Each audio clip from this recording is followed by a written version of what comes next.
CBS Radio Mystery Theater presents...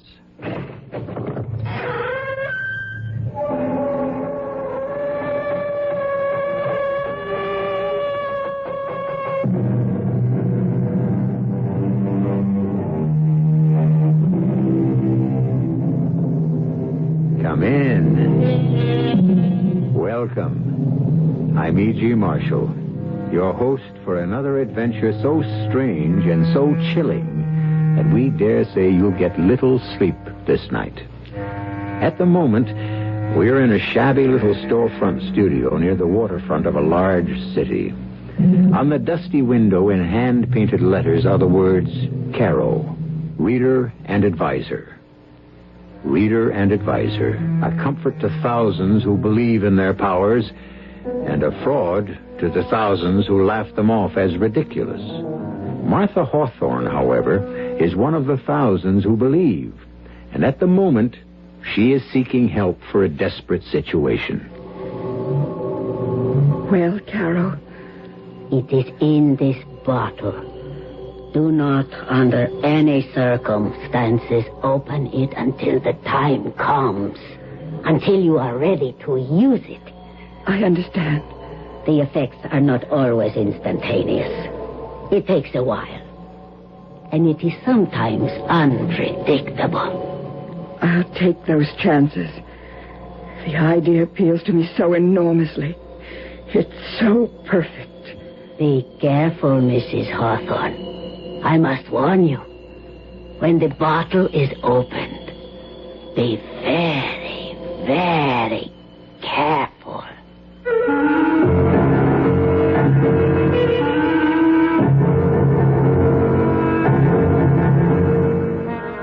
Our mystery drama, Black Widow, was written especially for the Radio Mystery Theater by Bob Jurin and stars Robert Dryden and Evie Juster. It is sponsored in part by Anheuser-Busch Incorporated, brewers of Budweiser.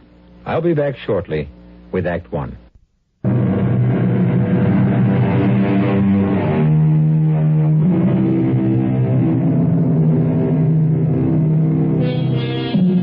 Standing up for what you believe is right is both honorable and necessary. And it also can be dangerous, particularly if your adversary has very little scruples and a lot to lose should you have your way. Such is the case with John Hawthorne, a top-notch mechanic whose father before him took pride in his work, his friends, and his trade union. And John intends to bring back those better days and stand for what his father stood for. Hello. Hello, John. What do you want, Max? I don't like the noises you've been making with the rake and file. You know where I stand. I'm beginning to, yes. It's come to my attention that, you're even thinking of running for union president. Not thinking anymore, Max. Am running. That's my job. Why waste your time? You know you can't win. I know that damn near the whole membership is fed up with you and that so-called business manager of yours.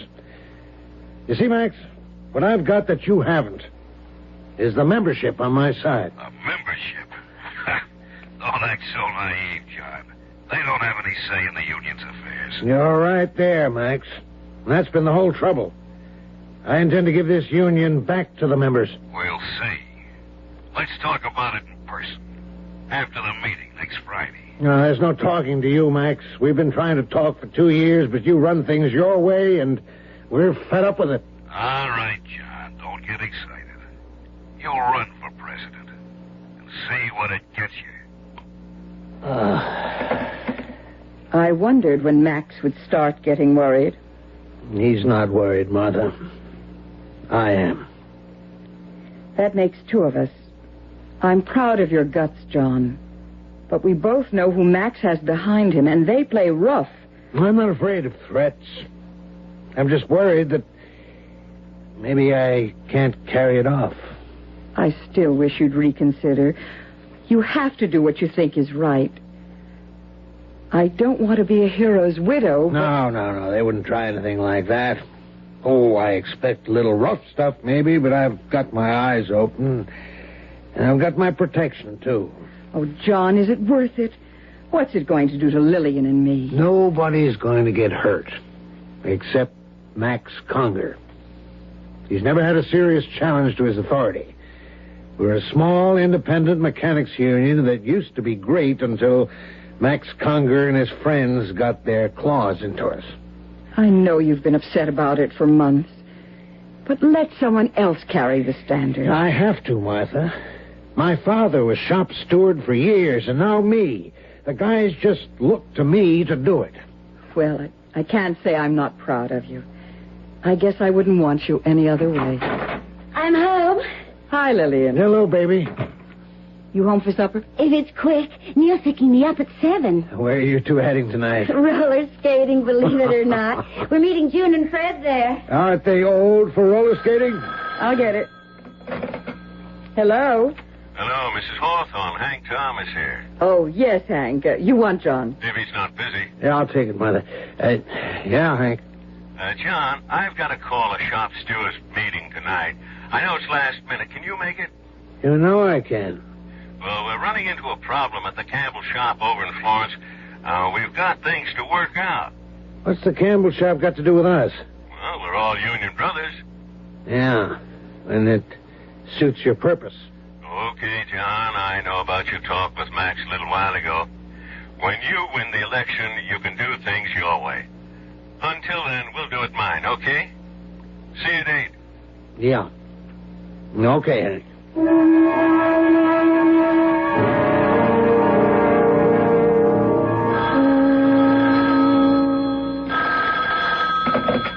Hello? Hello, Mrs. Hawthorne. Hank Thomas again. I hope John hasn't left yet. Oh, he did. About 10 minutes ago. Oh, too bad. I had to postpone that meeting tonight, and I hoped I could catch him. He's on his way to the Union Hall now. Well, I'll see him and send him home. Sorry about the inconvenience. I don't think John will mind. Well, bye, Miss Hawthorne. Goodbye.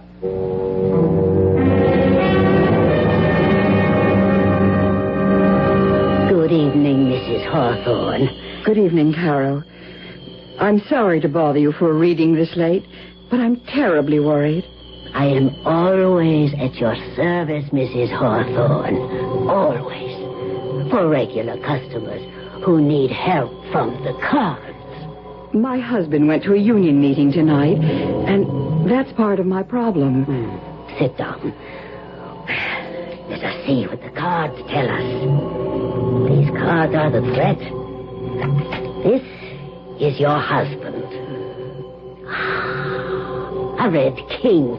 That is favorable. A red king will triumph over the situation. Oh, thank heaven. If what? If the next card is a red jack or a black queen. The ace of spades. I'm sorry. The ace of spades is dead. That is what is in the cards. Oh, dear Lord, I've got to get home. Mrs. Hawthorne, one moment. I haven't time. There is a way. There is a way. You can protect your husband from all harm. Caro, what are you saying? There is, but I hate the word. A spell. It is costly, but it works. With it, he cannot be harmed. Are you serious? Very. Then for heaven's sake, do it. Give it to me or whatever. It will take 2 days, but it will work. Do it. Well, I will need a bit of his hair and a bit of his skin. His skin? Oh, just a tiny shaving. Not even enough to draw blood. And a snip of hair. But how can I get them without his knowing? That does not matter. Explain it to him. He will agree. Oh, he'll think I'm crazy. Find a way to get them. And get them fast if you value your husband's life.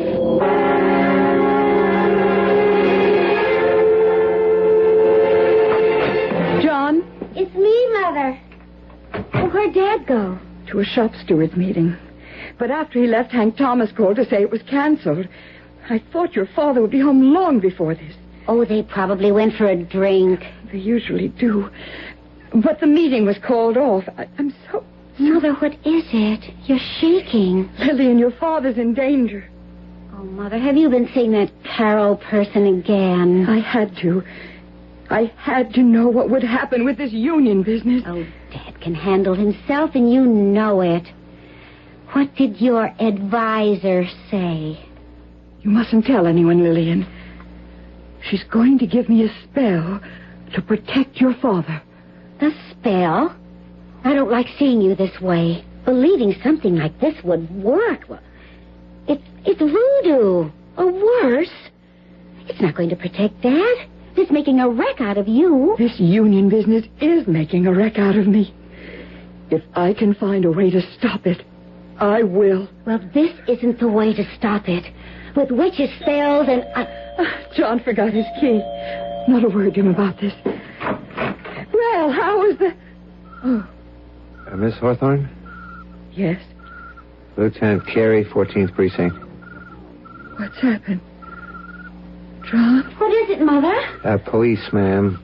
Mr. Hawthorne met with an accident. Oh, no. I'm too late. What happened? Hit and run, apparently. No witnesses. Oh, how bad. I'm his daughter. Fatal. I'm sorry. Will you come with me, please? Oh, Mother. I was too late. Too late. Give us a minute, please. Oh, of course. I'll be outside.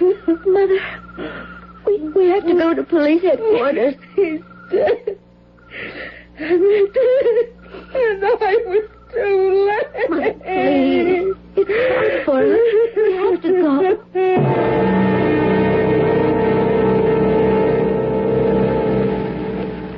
Yes. That's my husband. There were no witnesses, you say? Not as far as we know, but someone might come forward.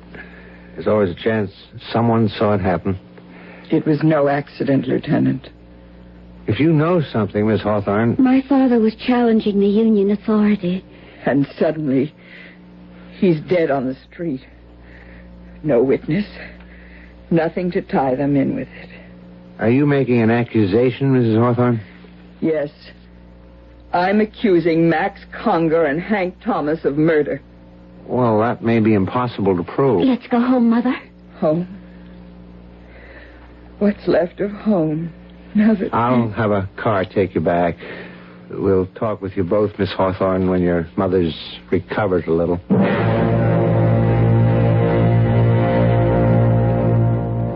There's absolutely nothing to link those two men with this case, Miss Hawthorne. I realize that. Well, there's always a chance, as I said, of someone coming forward. Oh, I doubt it. But it would take that, I'm afraid, to pull Mother out of her shock. Could I see her? Perhaps a different face. Of course. Don't be surprised if she just stares at you. But then she might respond. Follow me. Sure. You've had a doctor attend her, I'm sure. Oh, yes, almost every day. Apparently this happens frequently. He says medication might even make it worse, so he's just waiting for nature. In your mother's case, there's the bitterness. That makes it all the tougher. Mother? Mother? But she's gone. But I thought you said She hasn't left this room for a week. I talked to her here just an hour before you arrived. We were right downstairs. How could she get by without our seeing her? The back stairs. It's possible, but it's not probable. But where would she go? Now, I have to ask this. Did your father have a gun? No. Not that I know of. I've got to use your phone, and fast.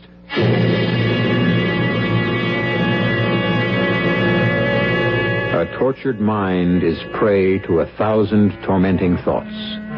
And a grief-stricken widow, embittered by what she believes was the murder of her husband, is prey to a host of sinister motivations. We'll learn what's motivating Martha Hawthorne and to what action when I return shortly with Act Two.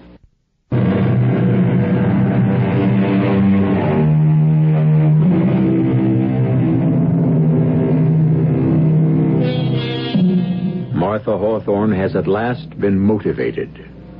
For a week, After her husband was killed in a hit-and-run accident, she sat motionless in her room, harboring the bitterness of suspicion, convinced he was murdered by the men he challenged. But for Martha Hawthorne, there was no way to prove it. Now, dressed entirely in black with a widow's veil, she seeks the help she so desperately wants. Sit down, Mrs. Hawthorne. Well, I was sorry to hear of your husband. We were too late, it seems. They didn't give me a chance to protect him. Are you so certain these men were responsible? I'm certain. Then would not the police be the ones? The police can't do anything. There's no proof, no witnesses. That's why I'm here. I want revenge. If it is in the cards, perhaps. Not the cards. You know what I want. Yes. One that will be as foolproof as theirs. Are you sure? I'm certain. Mrs. Hawthorne, please listen. I have been your advisor for almost 3 years. You are a gentlewoman. What you are doing now is out of grief and bitterness. Wait a month, and I will not wait. Very well. There is a very effective method, and you would be above suspicion. Exactly what I want. There is some risk to you. That doesn't matter. Come back tomorrow. I shall have it ready.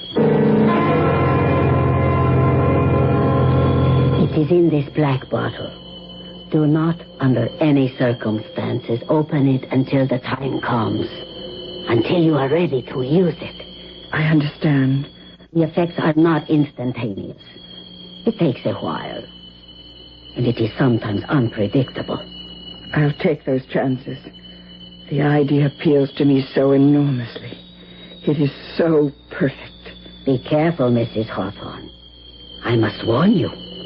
When the bottle is opened, be very, very careful.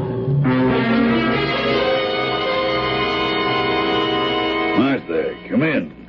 I hope I'm not interrupting anything, Max. Of course not. I imagine you're surprised to see me.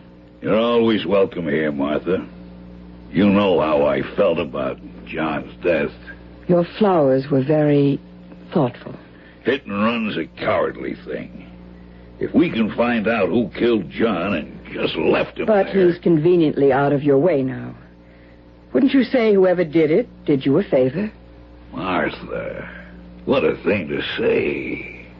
John was a fine man. But still a threat to you. And your position. We had our differences, yes, but to say that... You don't fool me, Max. Oh, I don't say you were driving the car. But John's death was no accident, and you know it. You arranged it. You're taking chances with that attractive mouth of yours, Martha. What you mean is I'll be next? This is ridiculous, Martha. I wouldn't threaten you. Nor are you. But if a certain piece of evidence I have proves to be right, I'll drop the proof of John's murder right in your lap. What evidence? That's my secret. It's in my garage. You'd know it if you saw it. And it points right to you and Hank Thomas. I don't believe you. That doesn't concern me. I came here, Max, because I want you to know I'm not making wild accusations. When I can prove it, and I know I can, I'll do what's fair and right. Go ahead. You think you can tie me or Hank into this? Go ahead. You're going to be very sorry, though. Oh, no, I'm not, Max. You are. Martha.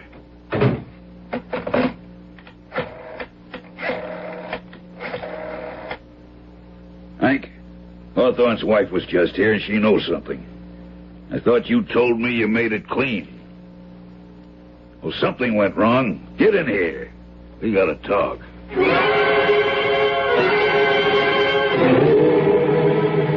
Mother, why can't we have the lights on? And why have you been pacing by that window for an hour? You'll know when it happens, Lillian. And I'm pretty sure it will. Why don't you tell me? Wait. There. Yes. There they are. Who? Max Conger and Hank Thomas.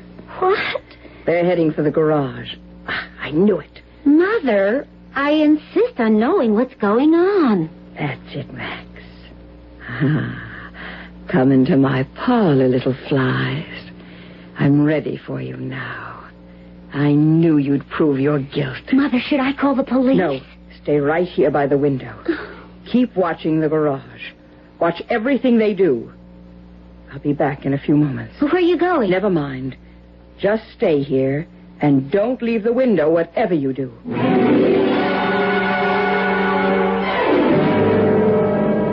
It is in this black bottle. Do not, under any circumstances, open it until the time comes. Until you are ready to use it. The effects are not instantaneous. It takes a while. And sometimes it is unpredictable. But be careful, Mrs. Hawthorne. I must warn you. When the bottle is opened, be very, very careful.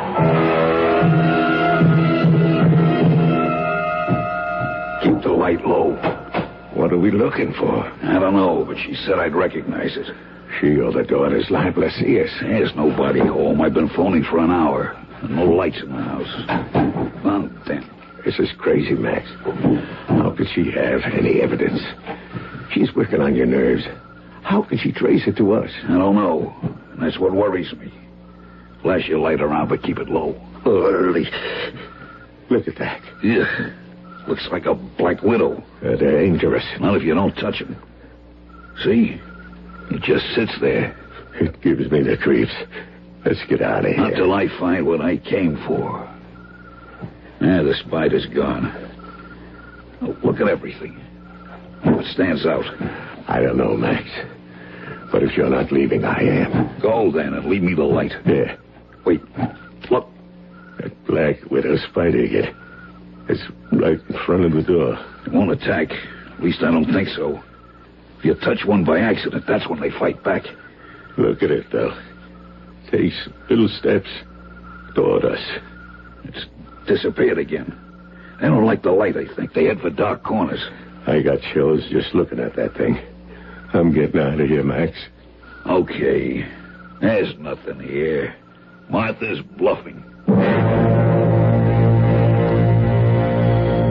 So, Mrs. Hawthorne, it was effective. Very. I'll need another one. Are you sure you want to continue this, Mrs. Hawthorne? Absolutely certain. Very well. I shall have another for you tomorrow.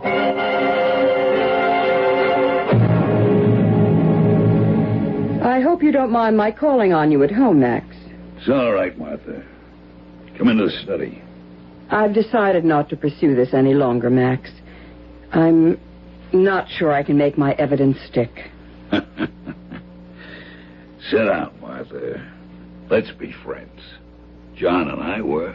John hated your guts, and you know it. I know for certain that you and Hank killed John.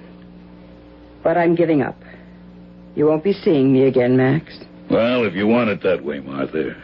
But my door is always open to you. Your courtesy doesn't impress me, Max. May I drive you home? No, thanks. It's a lovely night. Well, then. Good night, Martha. Goodbye, Max.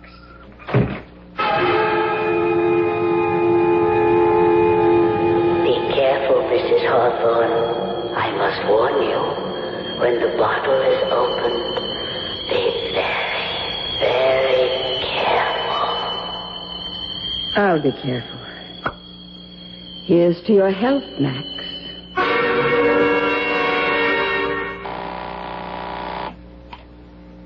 Local 48. Hank, Hello, Max. What's up? I just had a visitor. Martha Hawthorne. Oh? She's giving up. She knows she can't prove anything. She's finally admitting it. There's still that nosy detective to deal with. He hasn't got a... Oh! Max, what's the matter? Good Lord. Max, what is it? Black spider just landed on my desk. A spider? It's... It's a Black Widow. It is with the phone. Going up the lamp. Max, you gotta kill it. I can't move, Hank. I can't move. It's so hideous. Oh. Max, do something. It jumped. It's on my neck. Ah! Get off. Get off. Max. It Max. bits me. I'm bitten. Max. Oh, get an ambulance.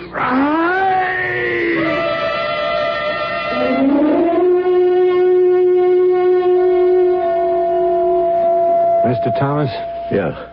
I'm Lieutenant Carey, 14th Precinct. I called on you after John Hawthorne's death. Yes. I'd like some information. So would I. I want to know how Max is. Why don't they tell me? Mr. Conger died 10 minutes ago. Max?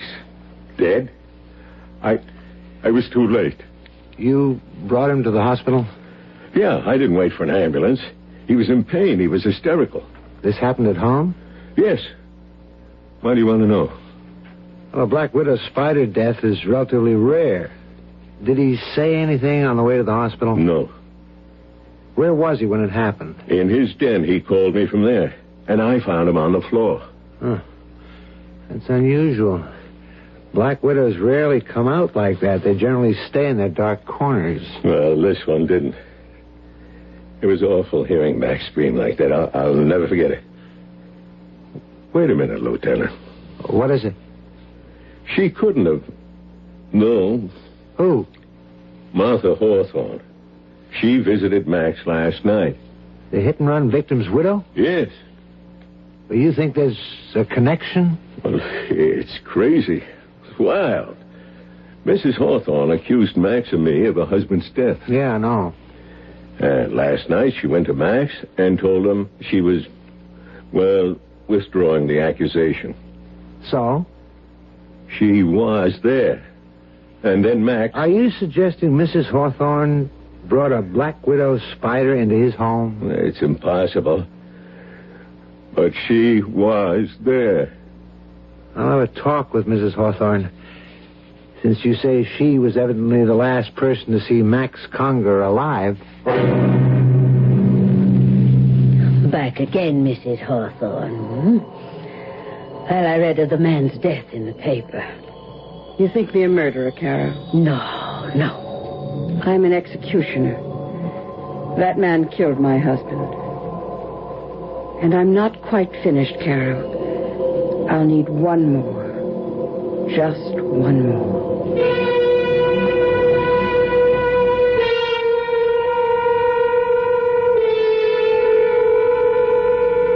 Martha Hawthorne is a determined woman, and she's chosen a unique method for disposing of her husband's killers. Untraceable. Who can blame a murder on a spider? But through it all, there's one risk to herself that Martha Hawthorne fails to see. We'll see what it is when I return shortly with Act 3.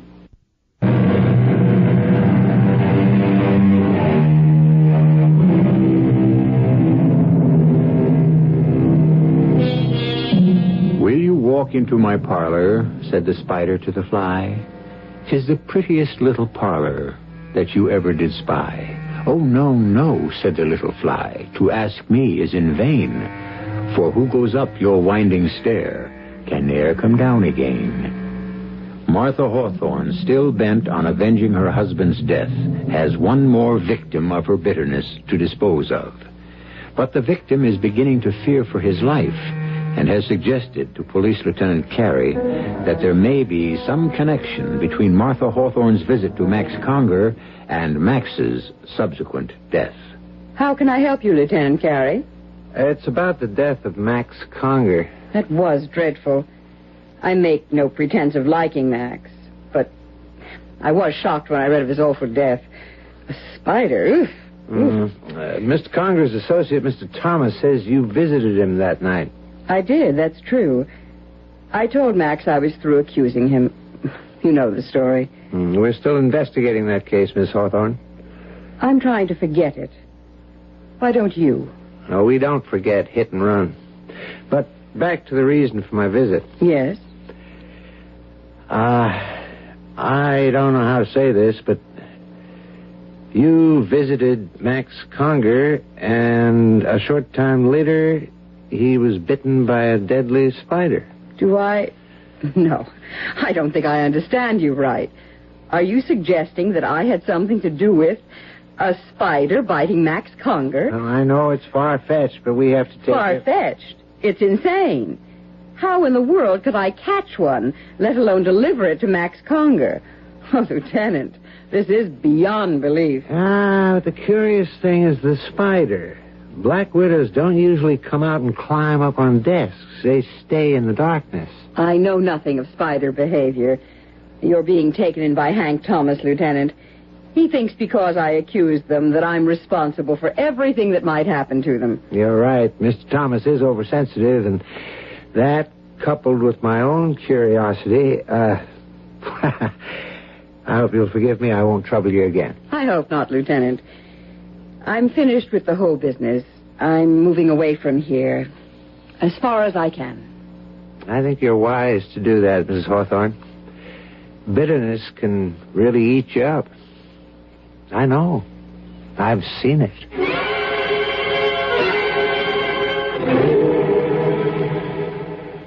I don't care what you say, Lieutenant. I'm in danger. Now, Mr. Thomas, Mrs. Hawthorne can't possibly do you any harm. She did it to Max. Why are you so sure Mrs. Hawthorne is out to get you, as you put it? Well, she's a hysterical, bitter woman. And a threat to me. No, not Miss Hawthorne, Mr. Thomas.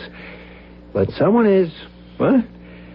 The reason I'm pursuing this is because there is something strange. Two members of the same union meet with accidental deaths within 2 weeks of each other. There's no one sabotaging the union. John Hawthorne had an accident. His hysterical wife's making waves. Now, if you won't protect me from Martha, I'll set up my own defense. She told me she was forgetting the whole thing. Yeah, she told that to Max Conger. And look what happened to him. There's no way of... Not for you, maybe. But I know different. That spider was no accident. All right, I'll tell you what I'm going to do, Mr. Thomas. I'm going to post a guard at your home and your office. No one, including Mrs. Hawthorne, will be able to approach you. That makes me feel better. But I can't do it indefinitely. It's just until I can make heads or tails out of this whole thing. Good afternoon. I'd like to see Mr. Thomas. Sorry, no one's permitted in the office, ma'am. Why, a police guard. Has something happened to Mr. Thomas? Lieutenant Carey's orders. No one's allowed to see Mr. Thomas. He's all right, then. Yes, and Lieutenant Carey intends to keep him that way. But I don't understand. I've known Mr. Thomas for years. I'm Martha Hawthorne. Oh, yeah. Well, sorry, Mrs. Hawthorne, but he said you particularly were to be kept out. I'm very sorry for him. He must be living in terrible fear. Can you imagine anyone being afraid of me? Excuse me. Yes, sir? Oh, it's you. Where's my secretary? She's gone to lunch, sir. Well, when she gets back, I'm going home. Yes, sir. Hank, what's the trouble? Who's out there? It's me, Martha. Leave, Martha, now. Oh, Hank, please. Hank? Hank? What's he doing in there? You all right, Mr. Thomas? I'm all right. He's moving furniture against the door. Oh, no, it's pitiful to see someone so frightened. There's no danger, Mr. Thomas. Not anymore. I've got the door barricaded. Now send her away. I'll leave now. There's no use. Mrs. Hawthorne's leaving now, sir. I feel sorry for him. I really do. So terribly sorry.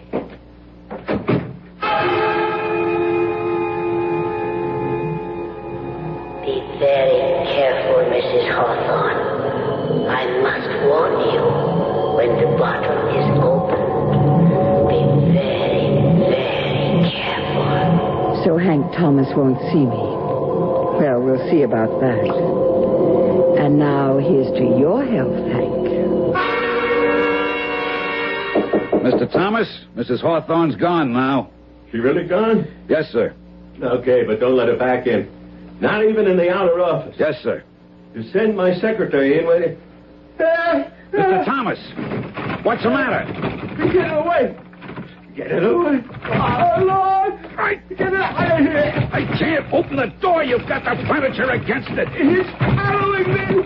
If I can just force enough to... Get it off my back. It's on my neck.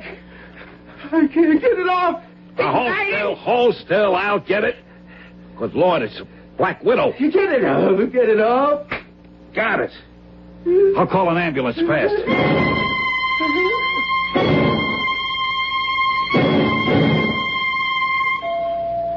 What's the word, Lieutenant? Dead. Heart failure. What's the matter with you, Joe?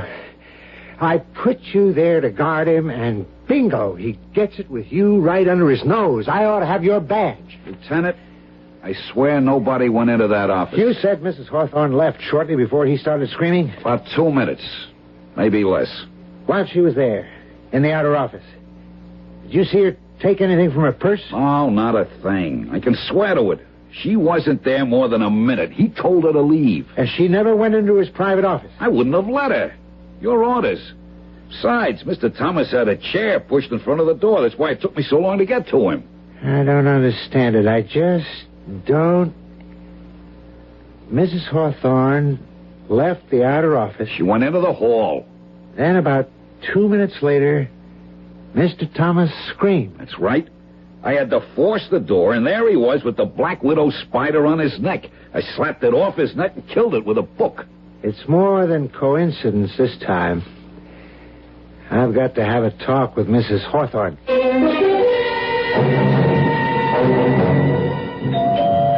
Coming. Who is it? Lieutenant Carey. Oh, hello, Lieutenant. Miss Hawthorne, I must speak with your mother right away. Oh, she's not here.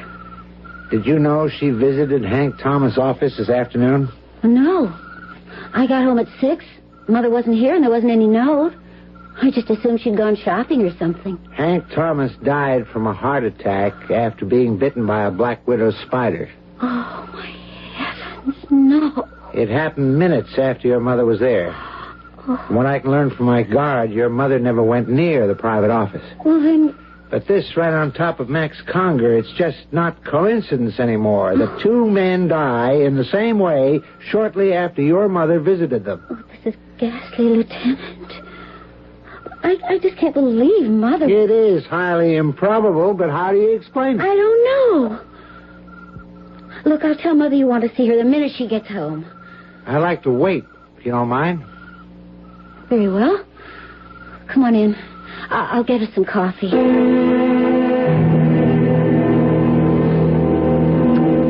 not like Mother to be gone so long without phoning. It's 9 o'clock. Is there a friend she might have visited? Oh, several. I could call... Yeah, maybe it's better.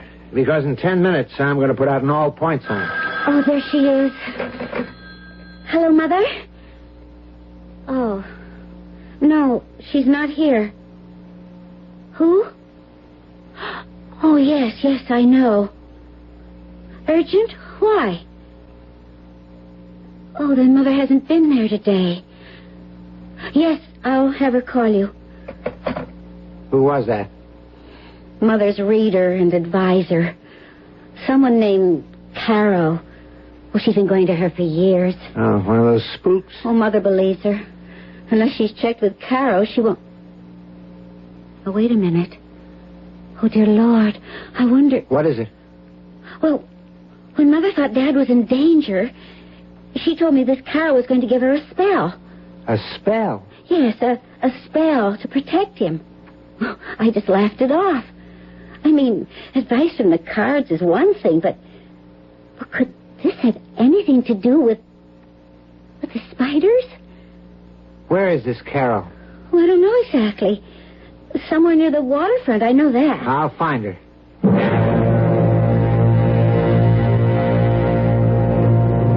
Welcome. What can Carol do for you? I'm Lieutenant Carey.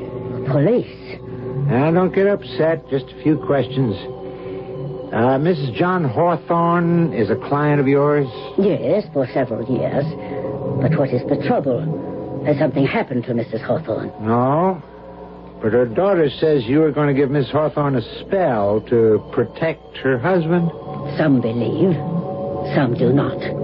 Did Mrs. Hawthorne ask for another spell? Something involving spiders? Then you know. 2 men have died from black widow spider bites shortly after Mrs. Hawthorne visited them. When did the second man die? This afternoon. My man killed the spider, and we've taken it to The spider was killed? Yeah, it's in the lab for study. Oh, no. I warned her to be careful. I told her to be careful. And you did supply Mrs. Hawthorne with deadly spiders? No. But you're saying... I did not give Mrs. Hawthorne spiders. Well, what did you do, then? It's obvious that this whole thing started here. She came to me for a deadly weapon, yes. She wanted revenge. And you gave her the spider? No! I told you I did not. How could an ordinary spider be depended on to do what she asked? Yeah. That's been bothering me. I gave Mrs. Hawthorne a potion. A potion? It was an elixir that caused certain changes in her appearance. Oh, it's a very old formula. Oh, dear God. The spider was killed. I told her to be careful. Lieutenant, you will not see Mrs. Hawthorne again. What are you saying? Must I spell it out, Lieutenant, word for word? The potion, for a short period of time, actually turned Mrs. Hawthorne into a...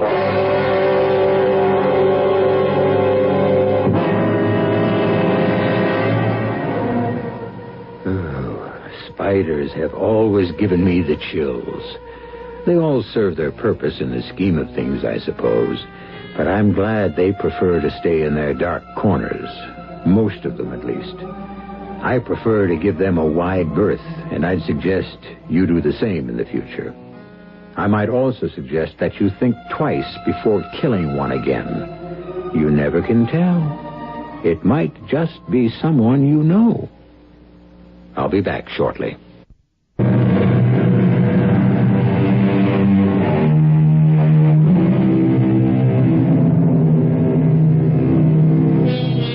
Well, perhaps you'll sleep tonight after all. Our story was pure fantasy, of course. No one can actually turn into a spider, no matter how potent the potion. But wouldn't it be fun? You wouldn't have to worry about the fuel shortage, the energy crisis, or inflation. Just where your next fly was coming from. It is fun to stretch our imaginations, though, isn't it? And that, of course, is what Radio Mystery Theater is all about.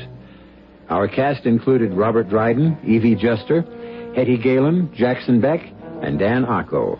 The entire production was under the direction of Hyman Brown. This is E.G. Marshall inviting you to return to our Mystery Theater for another adventure in the macabre. Until next time, pleasant dreams.